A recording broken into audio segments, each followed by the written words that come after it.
So our next subject is crowdsourcing. Now, what's crowdsourcing? Basically, combination of two words, crowd and sourcing.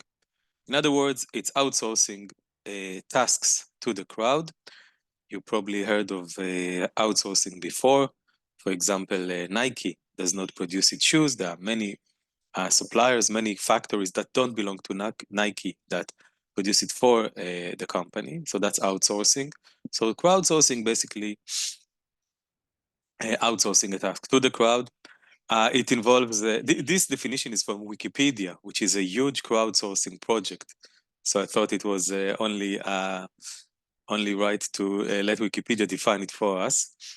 So it involves large group of dispersed participants contributing or producing goods or services, including ideas, votes, microtasks, and finance for payment or as volunteers. We are going to discuss today mainly volunteering. Contemporary crowdsourcing often involves digital platforms to attract and divide work between participants to achieve a cumulative result. So we talk about crowdsourcing projects like Wikipedia, but also like YouTube or Facebook or social media in general, where we create the content, where the crowd creates the content.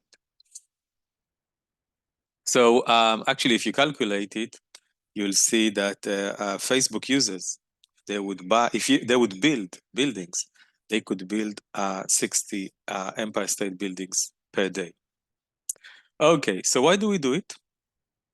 Why do people create content for Instagram, for TikTok, for Pinterest, for YouTube, for Facebook, for LinkedIn? Why do people do it? And how do firms earn from that? How do they generate profits? Okay, so let's look at, of course, social media. People create a lot of content, and companies actually make money from advertising. In the case of Amazon, at least in its early days, the book reviews allowed it to create a community or to create to create added value, at least again in its early days, and that helped them grow. Those book reviews that were actually volunteers used to write them. Waze, of course, the company Waze or the app uses our information or also our reports. When we report about incidents on the road, they use it, of course, to create a better service. The more users there are, the more they report on problems, the better the service, the higher the quality of the service. Wikipedia, of course, volunteers write the articles. In the case of eBay, there is also feedback. So whenever you buy or sell something, you can leave feedback about the transaction. Your buyer or seller can leave feedback for you as well. In other words, buyers rate the sellers, but also the sellers can rate the buyers. And the idea here in a marketplace is that these reviews actually allow to establish trust, okay? And trust is like a lubricant in a marketplace. If there is no trust, there won't be any trade. eBay can make Chinese guy that and Japanese, sorry, they can make Chinese guy and Japanese guy that have never met before, that don't know each other, trade. And how do they do that? Because they help them establish trust, okay? And for that, eBay actually charges very high commissions, okay? The ability to allow complete strangers to trade between themselves. So we see that companies also use crowdsourcing as part of their innovation process. For example, in 2006, Netflix offered $1 million for a team that will improve its algorithm, the recommendation algorithm. And it sounds a lot, but actually hundreds of people worked for it for quite some time. I think it was more than a year. and created probably a very good algorithm for Netflix. And if they had to pay all those people salaries, I guess they would pay more than $1 million. So that's actually a way to use crowdsourcing as part of your R&D process. Google Labs, a very interesting project, but it was phased out in 2011. They actually let users try new products and give them feedback. I think they closed it because they were afraid that competitors will steal ideas. I don't know why they closed it, but it was an interesting innovation process where they involved users or potential users from very early stages of the development. And you have links here in the slides where you can read about NASA and how they use crowdsourcing. So how can we explain crowdsourcing? Actually, behavioral economics gives us some very good ideas about why people do it. So what's behavioral economics? It's a very popular academic field in the past years, thanks to Dan Ariely, an Israeli guy. And they combine economic theory with psychological theory to explain why or how we take economic decisions, okay? So what they say basically is that there are social norms and market norms. For example, if you go to dinner at your mother-in-law, at your mother-in-law's house, it doesn't make sense to pay. I mean, it will even be insulting. However, it would make sense to bring flowers. So you cannot leave a 100 shekels bill on the table after dinner, but you can bring 100 shekels bill of a bouquet. And that's the thing, basically. We humans, we are funny animals. We have our social norms and our market norms. So the social norms, actually, they come from our social nature. I guess our very ancient history, when humans had to, I don't know what, hunt mammutas together or survive together, we actually became social animals. But the market norms, and with social norms, reciprocity is not immediately required. That's important. In other words, if a friend of yours would help you to move your apartment, you can help him or her in a year from now or 2 years from now, or you can buy her or him a beer, and that's okay. That's not the same with market norms. Market norms, think about your workplace. Okay, it's based on costs and benefits. Yes, they can ask you to work harder or stay in weekends as well, but you would probably ask for a higher salary. Otherwise, I guess you'll find another place to work, another workplace. So, or another job. So, another interesting finding is that in many cases, people work harder for a cause than they do for money. A very classic research talks about the American Association of Retired Persons. They asked lawyers to offer people that don't have good pensions. They asked lawyers to offer legal advice for $30 an hour, and people refused. But when they asked them to volunteer, they said yes. And that's weird, isn't it? Because the classic economic theory would say that people would work harder for more money than for no money. Okay, that's why we need also psychology or behavioral economics. So they've done a lot of experiments, for example, with students that were asked to perform a boring task. Group 1 did not get paid, Group 2 got $5, and Group 3 got 50 cents. And of course, the question is who had the best performance? And the best performance was at Group 1 that didn't get paid. Why? Well, they worked for a cause. Maybe they helped the professor to as part of his or her research and so on. And Group 3, of course, had the worst performance because yes, they got paid, but very little. Then they let people work for gifts. So no gift, chocolate that worth $5. As far as I remember, it was a small box of Lady Godiva chocolates. I guess it's a research from about 20 years ago that was worth $5, and a Snickers bar that was worth back then 50 cents. Interestingly, here, all three groups had the same performance. And what's the theoretical explanation? Theoretical explanation is that they were all in the social norms. They all worked for a cause or a gift, and the gift keeps us in the social norm, okay? So what if you explicitly price the gift? Like you tell them how much the gift worth. And here it's quite interesting.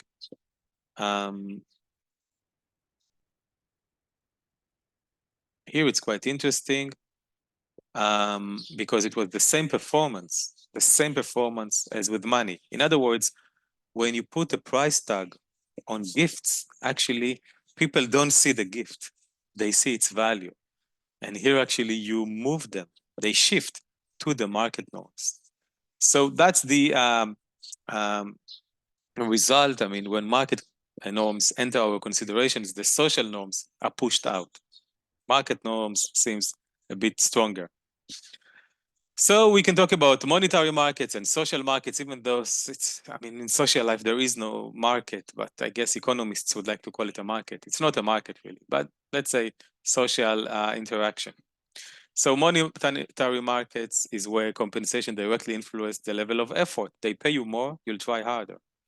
That's the monetary market. Social markets, effort is shaped by altruism. And the amount of compensation is irrelevant. Again, think about you helping a friend moving her or his apartment.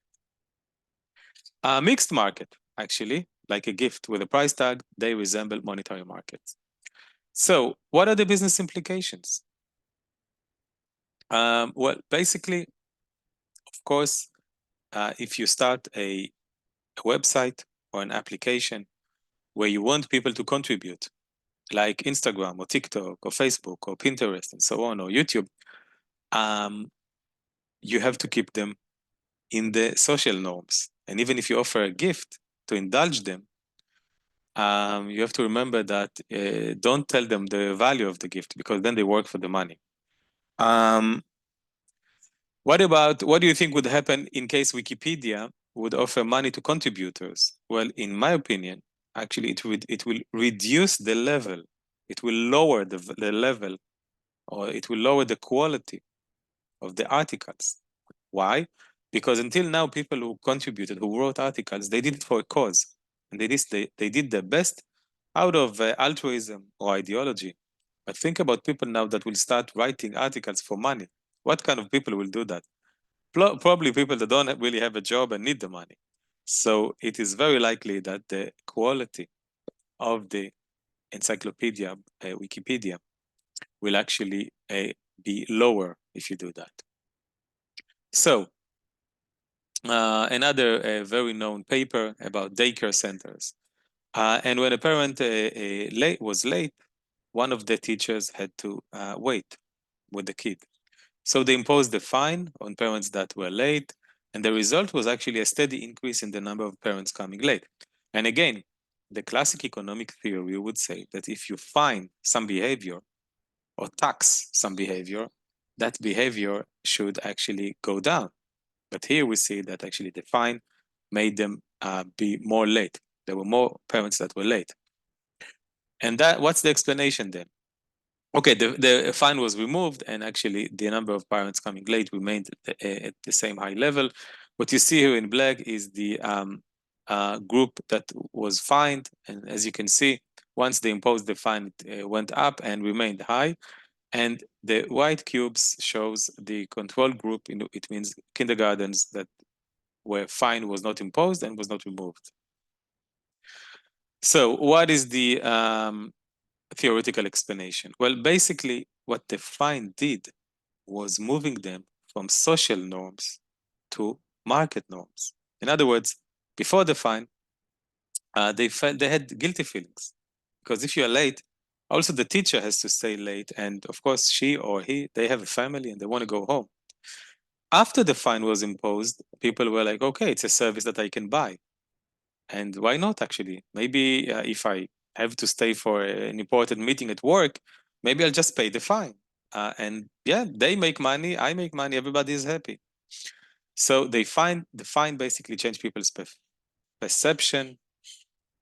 And after the fine was removed, what they say, the researchers say that once a commodity, always a commodity. In other words, social relationships are not easy to reestablish.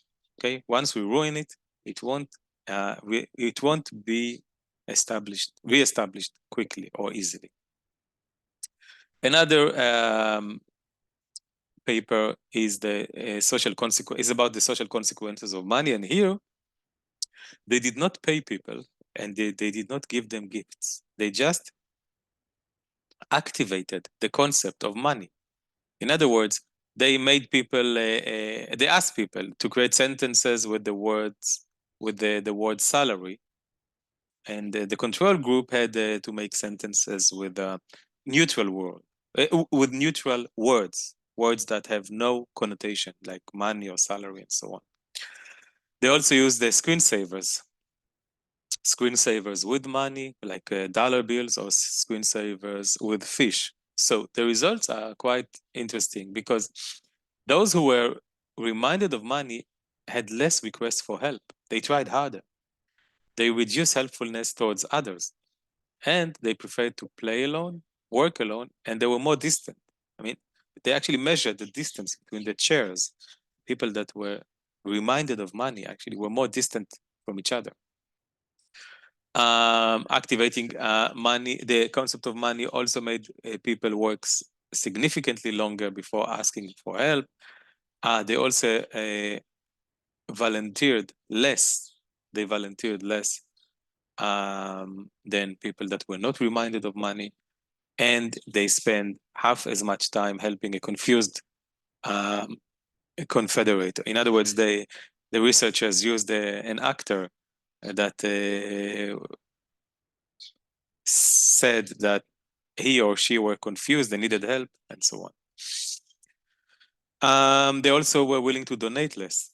So the mere activation of the concept of money, if we have the concept of money on the top of our head, it changes our behavior.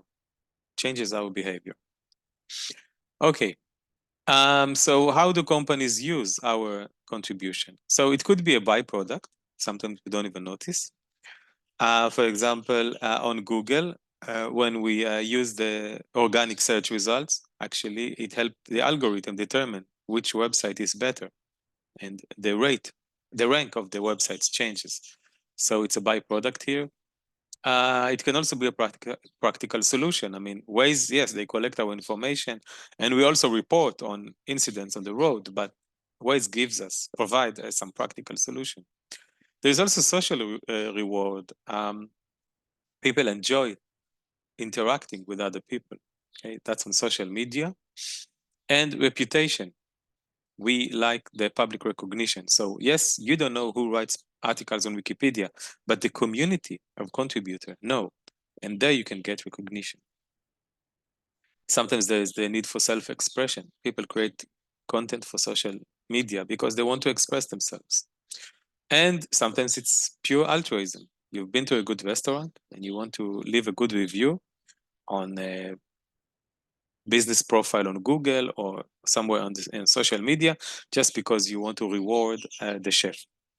So in many, many cases, it is actually attention, recognition, sense of a community. These are the reasons that repeat in many, many papers that researched crowdsourcing. Another paper actually shows that the more attention we get on YouTube, the more videos we upload. And that makes sense, okay? They just proved it statistically. Lack of attention, of course, lead to decrease in the number of uploads. Short-term contributors, so if you're new in the business, you usually compare yourself to other contributors, but if you are a long-term contributor, you usually compare yourself to your own success in the past. So what are the practical implications?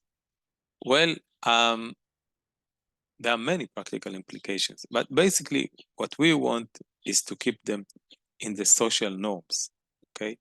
We want to give them attention. We want to give them recognition. So of course, we have to show them the number of likes they got or the number of good reviews they received, okay? Or if they volunteered in some other task, we'll publish their name, maybe and their picture, of course, if they want. So we have to give them attention. We have to give them recognition. We have to make sure they feel part of a community. And if we give them gifts, we shouldn't price those gifts. And of course, we should not remind them of money, okay? We should keep them in the social norms. Those are the practical implications for people who want to create a crowdsourcing app or website or any other. I guess in the metaverse, there would be also crowdsourcing projects in the coming years. So actually, it can mean a lot. It can worth quite some. It can worth a lot of money. YouTube was acquired by Google for 1.65 billion, and that was less than 2 years after they started the company. Microsoft invested 240 millions in Facebook when it was just 3 years old. So basically, Google could build a website like YouTube. Microsoft could build a website like Facebook. However, YouTube and Facebook was very successful in making people create content. They managed to indulge people. Okay, these platforms, they actually got they